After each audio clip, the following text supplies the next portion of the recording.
Hi, I'm Sandro Lima, Alliance Solutions Architect at ChaosSearch. Today's demo is a slightly different one. We're going to focus on some powerful ChaosSearch capabilities that are not usually covered in the standard demo. ChaosSearch provides a game-changing data platform built from the ground up to provide data analytics at scale, directly from cloud object storage like Amazon S3. Unlike other platforms that become complex, rigid, and costly at scale, ChaosSearch provides the same unmatched simplicity and flexibility even at a scale of hundreds of terabytes ingested per day and years of retention. How is this possible? Well, there are three main aspects that make ChaosSearch unique compared to the traditional log analytics solution. First, it relies entirely on cloud object storage like Amazon S3, which can provide not only virtually infinite scalability, but also the highest levels of durability, reliability, and security. All this in a very cost-effective manner. Second, traditional log analytics solutions require data to be filtered, converted to a particular format, and transformed to fit in a fixed schema. Tasks performed by a complex ingestion pipeline that becomes hard to manage and costly at scale. ChaosSearch brings a different approach, automatically detecting native schemas and indexing raw logs directly from cloud object storage, radically simplifying the log ingestion process. Finally, some logs are dynamic by nature. Application logs are a good example and are always changing and evolving. If the ingestion pipeline is not flexible enough to accommodate these log changes, the solution is to force rules, processes, and standards for logging into the dev team, which can backfire by slowing down the development pace. What if you could just let the dev team log freely, be able to ingest all your logs in raw format, but also have the ability to change the data after ingestion to support your current and future analysis needs? That's exactly what ChaosSearch can do for you. Through the ChaosSearch refinery, users can dynamically change the schema and associated data on the fly to clean, prepare, and transform data virtually. In today's demo, we're going to show you some of these capabilities in three simple steps. First, we're going to deploy a sample application from scratch and check that within a few minutes, the raw logs generated by this application will be available for analysis, visualizations, and dashboards with minimal configuration. Second, we're going to deploy an upgrade to the sample application to a new version with enhanced logging, including new fields. ChaosSearch will automatically detect the changes and make the new fields available for analysis without any configuration needed. Finally, we're going to perform a data transformation using the ChaosSearch refinery, parsing the data from a single field and creating additional fields to support on-demand analytics. Here is an overview of the sample application. It's built on modern architecture and deployed as Docker containers. The application consists of three components: a web server, a web application, and a database. There's a fourth container running FluentBit, a popular log processor and forwarder, which will be responsible for collecting logs from all the three other containers and forward to S3. Here's a detailed view of the collection process. We'll be running FluentBit with minimal configuration. The only task is to collect logs from the containers and send them straight to S3. FluentBit forward logs in JSON format as default and places them on S3 using different prefixes or folders for each container, following the best practices. On the AWS side, we have created a bucket on Amazon S3 configured to send notifications every time a new log file lands on each one of these prefixes. With that, let's jump straight into our demo. In preparation for our application deployment, we've created a bucket on Amazon S3. This bucket is currently empty, but we've configured 3 event notifications. Each one of these notifications will look for log files landing on a particular prefix. We have 3 prefixes, one for each one of the containers. Each one of these event notifications is also tied to a specific SQS queue. So every time a log file lands on this prefix, a notification is sent to the SQS queue. This is important for enabling live indexing on the ChaosSearch side. ChaosSearch will continually monitor these SQS queues and automatically ingest the files. and new files streamed to the S3 bucket. All right, with that, we're going to deploy our application. We're going to do that using this simple script. The script logs into the Docker host, builds all the containers, and then at the end gives us a link to access our application. Let's click on the link, and our application is up. The first step is to create an account.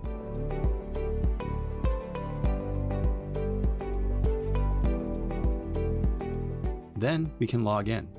As you can see, this is a sample use case simulating a fintech application. We can see the financial stats here, and we can take a look at its transactions. This is version 1 of the application. All right, everything seems to be working fine.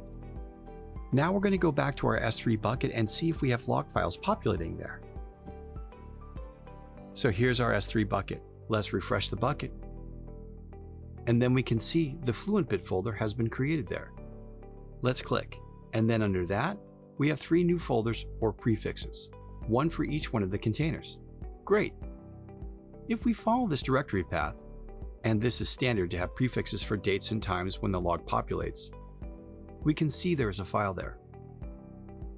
There's not an easy way to check the content of the file here, so we need to check the metadata of the file. For that, we'll just jump into ChaosSearch so we can take a closer look at the content of this bucket. ChaosSearch is delivered as a full SaaS, so you don't need to select and/or deploy any nodes. No configuration is needed. You just need your credentials to log in. The first step is to provide ChaosSearch with a role ARN with permissions to access your buckets.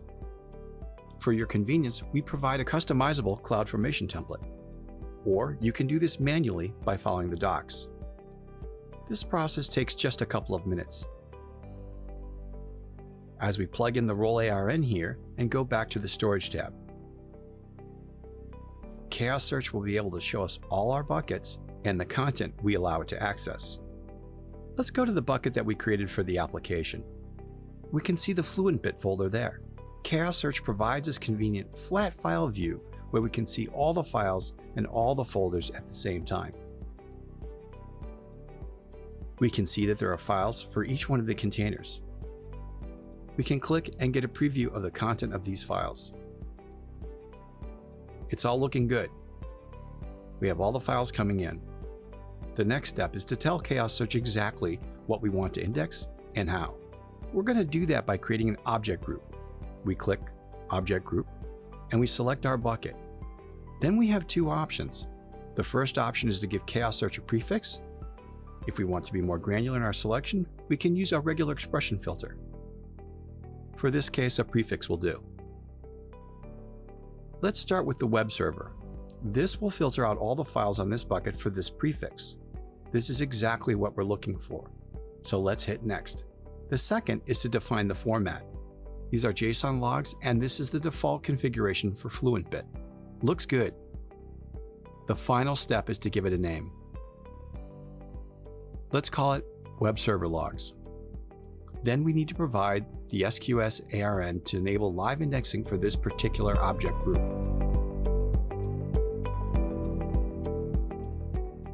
Okay, our object group is created. Now we click Start Indexing, and this kicks off the process of monitoring this SQS queue and automatically ingesting any files. We'll go ahead and create the other 2 object groups, one for each container. The next one will be the app server. Select JSON and give it a name.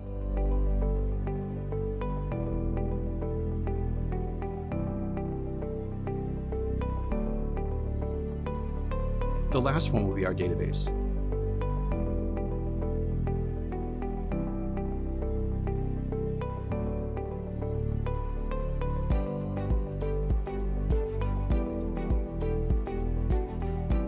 Another option that we have here is setting a retention policy. ChaosSearch allows unlimited retention, so we don't need to delete our object groups and we don't need the raw data. We can tier the raw data to a more cost-effective tier. In the case of AWS, we can move to Glacier. The ChaosSearch index is highly compressed, so it's much smaller than the raw data and we can keep it forever if we want. Some users want to have retention policies on their index data, so we offer that possibility as well. We can just select how long we want to keep it, and then we can control the life cycle of this index. All right, with that, start this last one. And this is all we need. We have set up 3 object groups to index data from each container, and we can see that files are already being ingested. For example, in this app server logs group, I have 5 log files indexed and over 600 rows parsed. And these are the fields available for these logs. The next step to see our logs is to go to the refinery and create a view. A view is how we define the schema on how we want to see these object groups. We can create a view for each object group, or we can group them to see them all in a single view. Let's do that. The next step is to define any transformation.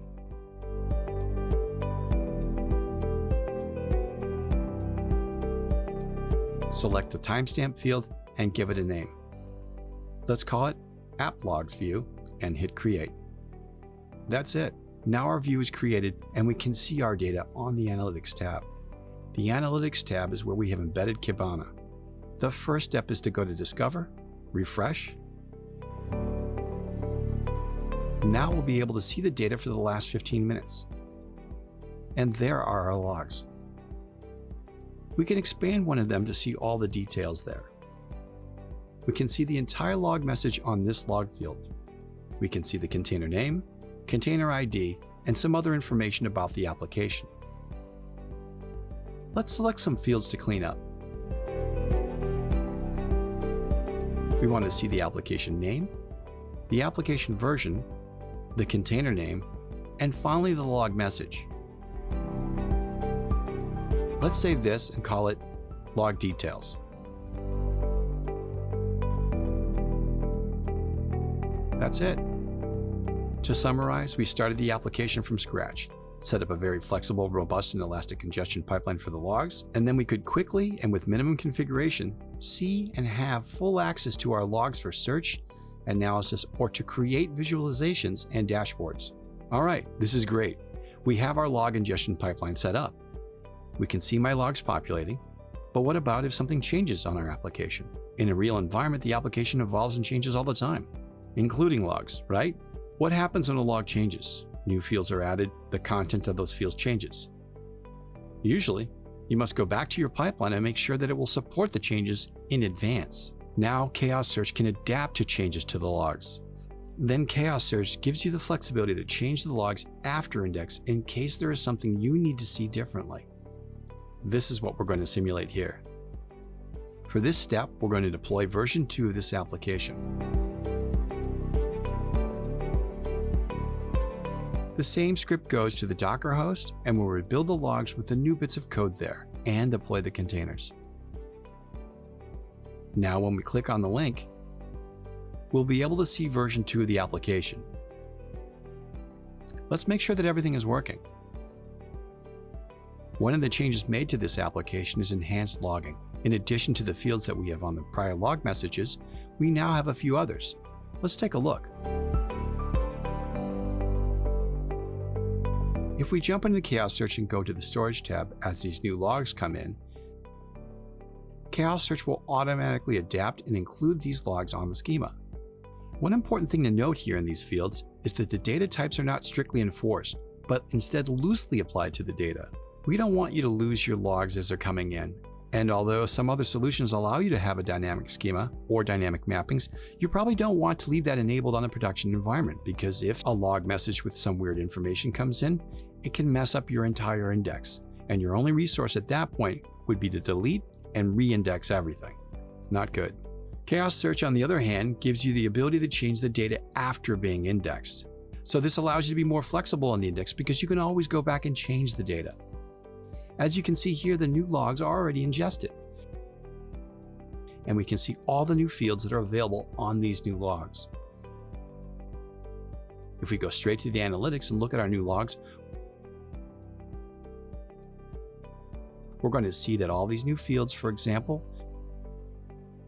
environment, region, API revision, API version, are all available here for us to search like any other field. Without doing any configuration, ChaosSearch automatically adapted to new logs coming in and just streamed them to our dashboards and visualization without us having to do anything. Having the new log fields available automatically is great, but let's continue our investigation to show how ChaosSearch can make it even better. If we expand one of these logs, we can see that the entire log message is jammed into a single field. This is done by default by FluentBit, and although we can go there and set filters on FluentBit to parse these fields and create new fields, this is something that becomes hard to manage, especially at scale.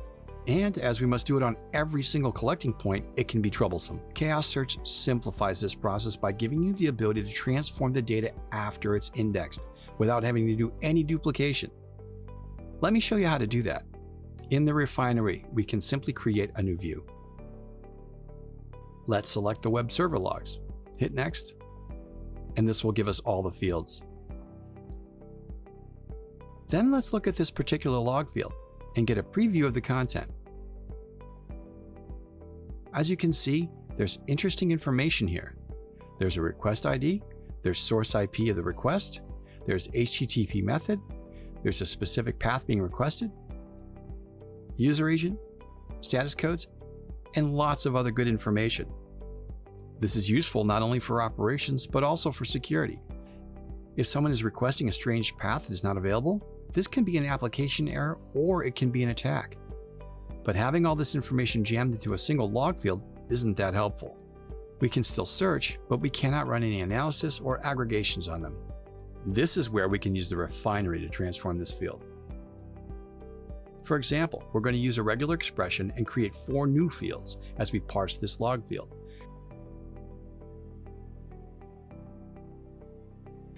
We're going to call the first one the request ID.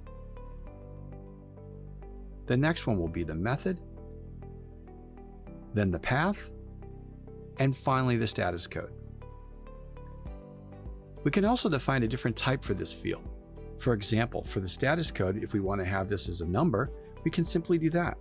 Okay, so let's save this transform, review it, and it looks fine. Let's select the timestamp, and then just give this view a name. Let's call it the web server view. As you can see, that's quick because we're not duplicating data. We're just creating a configuration file that explains to ChaosSearch how it should read the data. Now, let's jump into the Analytics and then Discover tab.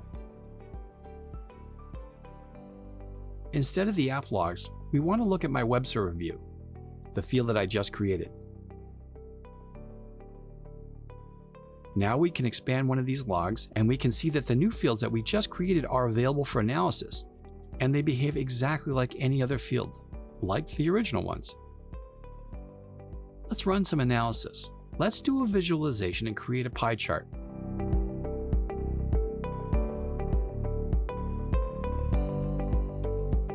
We want to count the logs and split this pie chart by the path.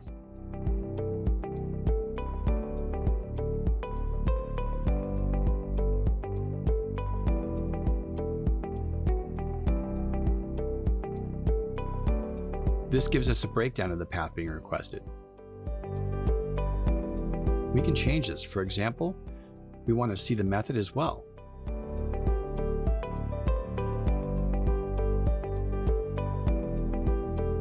And we can tie this to our logs and start creating our dashboards. To save some time, we're going to import some visualizations.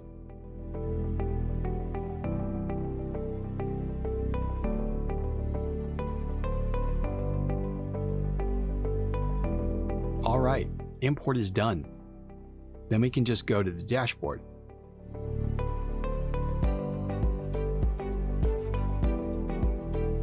And here we can see a combination of logs coming from different views in a single dashboard. In this one, we have our logs by container. So this is coming from a combined view with all the object groups. And then we have visualizations coming in from my web server view. And we can see them all on the same dashboard.